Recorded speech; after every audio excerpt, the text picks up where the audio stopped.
Hello kaka-Ilian, sawadee krap. Ito nga palang unang stop namin nung nagpunta kami sa north part ng Thailand o doon sa Chayapum, kung saan makikita natin dito sa likuran namin yung Saitong National Park o yung mga bulaklak. So dito nagkalat yung mga bulaklak.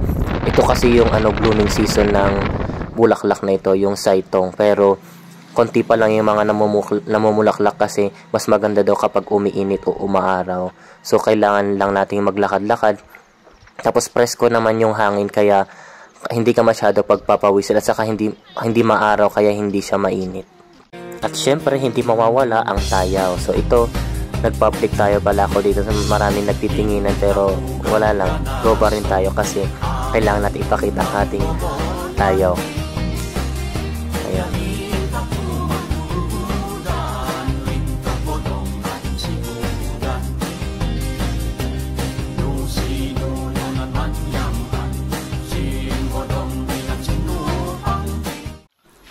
At syempre, pagkarating namin dun sa sinasabi na nilang camping site kung saan kami matutulog at mamamahinga, ay ang daming gulay sa harap ng bahay na to. So, expectation namin, maliit talaga na bahay or magte-tent talaga kami kung saan kami matutulog. Pero ito yung nadatnan namin, may mga gamit, ganyan, maliit na bahay.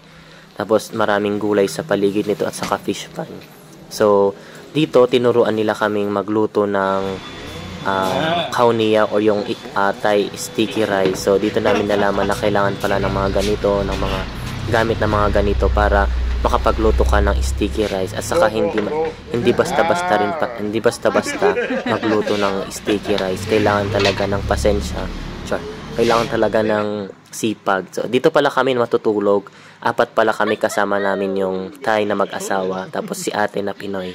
So dito kayo matutulog. So hindi naman kayo maarte kaya okay lang sa amin yung ganitong tulugan at saka bahay. So dito, kailangan palang ibabad yung sticky rice o yung rice buong magdamag bago iluto. So dito, hinahalo ni ate, hinuhugasan at ibababad namin magdamag bago namin iluto kinaumagahan.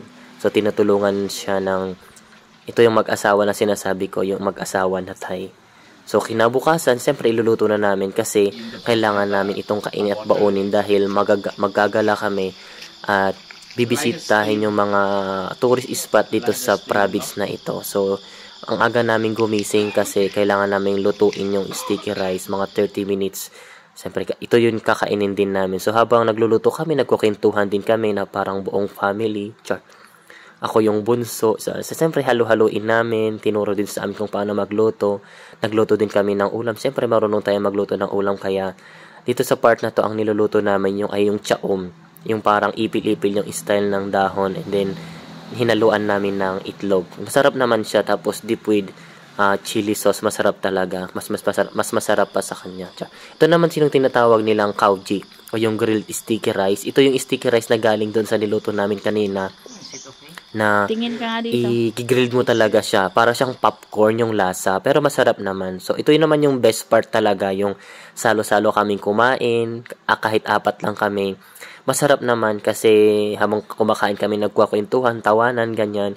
Kung ano yung pinag-uusapan namin, yung mga plan namin ngayong araw, kung saan kami gagala, ganyan. So, free naman yung travel namin na ito. Kaya wala kaming ginastos ni ate. Maliban na lang kung may gusto kaming bilhin. So, ang saya namin sa part na to kasi we able to experience. So pagkatapos pala ng kainan, siyempre, gumala na kami at ito yung tinatawag nilang Taton Waterfall. Ang malas lang namin kasi umulan, kaya yung kulay ng tubig. Pero siyempre, kahit ganyan yung kulay ng tubig kasi ang tagal kong hindi nag-waterfalls o nahiligo sa fresh na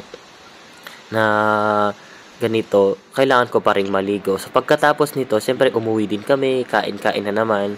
So, ito pala yung the best part nung pumunta kami dito, yung sticky rice talaga yung hinain sa amin, which is the best talaga. Tapos, ito talaga yung pinagmamalaki nila kasi ito laging nakahain sa kanilang kainan, ang sticky rice. Hindi mawawala yan. So, yun lang.